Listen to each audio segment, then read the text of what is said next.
December 1944. The night sky over Western Europe looked calm from the ground, but above the clouds it was hell. The U.S. Army Air Forces were flying deep into enemy territory, through air so cold it could kill a man faster than a bullet.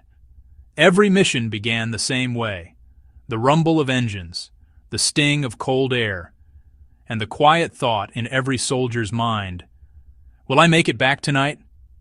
At 20,000 feet, the temperature fell to 40 degrees below zero. Oxygen froze in the tubes. Frost spread across the glass like white veins. Even the sound of breathing turned brittle, breaking into tiny shards of ice inside their masks. The B-17s and B-24s were giants of steel, but inside, they were refrigerators. The gunners stood in open turrets, staring into a sea of darkness, hands shaking inside thick gloves. Their heated suits flickered with power drawn from the plane when they worked. When they failed, the cold became unbearable. They stomped their feet, slapped their arms, anything to remind themselves they were still alive. The cold was not just discomfort, it was pain. It chewed at their fingers, their lips, their feet. Frostbite could take a man's skin before he even realized it, but the mission came first, always.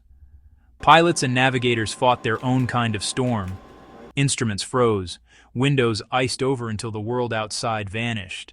They flew by instinct, trusting only the faint red glow of the cockpit lights and the trembling of the controls in their hands. Below them stretched endless black.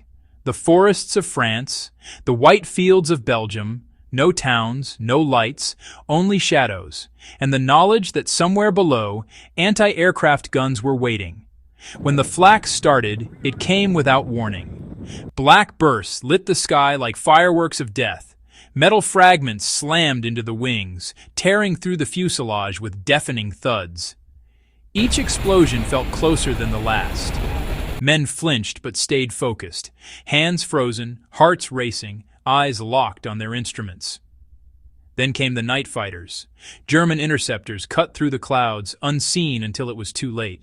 Tracer rounds flashed by, streaks of red and green across the sky. The gunners swung their turrets, firing into the dark, the air filled with thunder, gunfire, engines, and the constant scream of the wind. Through it all, they spoke little.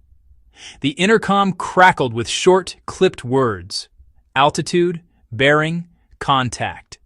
Otherwise, silence. Each man alone in his corner of the plane, surrounded by cold metal and fear. Up there, you didn't just fight the enemy. You fought your own thoughts. You fought exhaustion, numbness, and the slow, creeping doubt that this might be your last night alive. But they kept going. Because someone had to. Because every mission, every bomb dropped, brought the war one step closer to ending. Hours earlier, back on the ground, they had listened to the briefing. The targets circled in red ink on the map: a bridge, a munitions factory, a supply depot.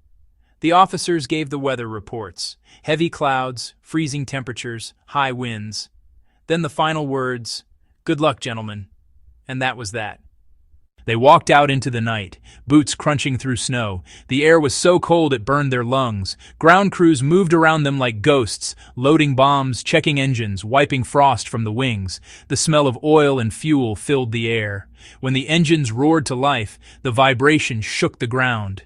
Men climbed aboard, one after another, disappearing into the darkness of their aircraft.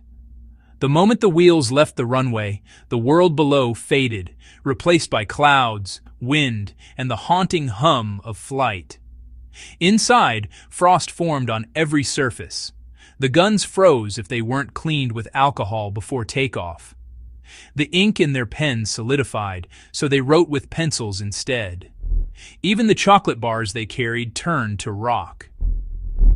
The navigator bent over his maps under a small red lamp. The bombardier adjusted his sights, his breath fogging the glass. They followed coordinates, minute by minute, trusting the stars when the instruments failed. Somewhere around midnight, the target appeared. A faint glimmer of lights through the clouds. The order came: bombs away. The plane lurched as thousands of pounds of explosives dropped into the dark. They never heard the explosions below, only felt the light vibration through the wings. And then came the turn home, always the most dangerous part. Engines strained against the wind. Fuel ran low. Men counted the minutes until they saw friendly lights again. Sometimes they didn't make it. A single burst of flak could rip a plane apart. If they had to bail out, the jump into that frozen void was brutal. At 20,000 feet, the cold tore the air from their lungs. Parachutes froze. Some who landed alive didn't survive the night, but the ones who did return carried the frost with them. They landed to the sound of silence. No cheers, no applause, just relief. Ground crews opened the hatches and found men too stiff to move, their faces pale, their hands locked to the controls. They'd thaw slowly by the fire, wrapping themselves in blankets, hands trembling as they drank whatever was hot. Sometimes they laughed just to stay sane.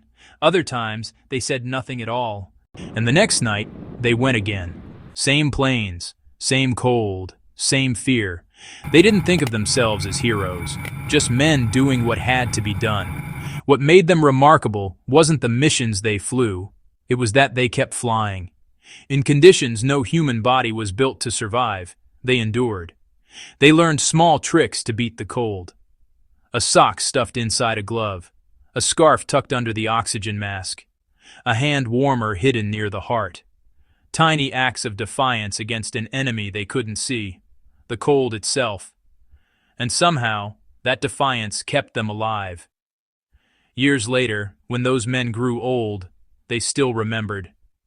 The hum of engines, the smell of oil and frost, the endless black sky stretching forever. They said the cold never really left them. It followed them home, buried deep in their bones. But what also stayed was the pride, the memory of comrades who never returned, and the knowledge that even in the darkest, coldest nights of war, they didn't quit.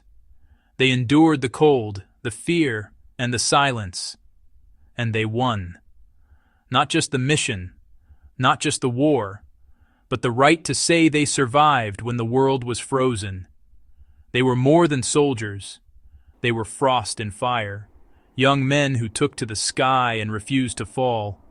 Their courage was quiet, their hearts steady, their will unbreakable.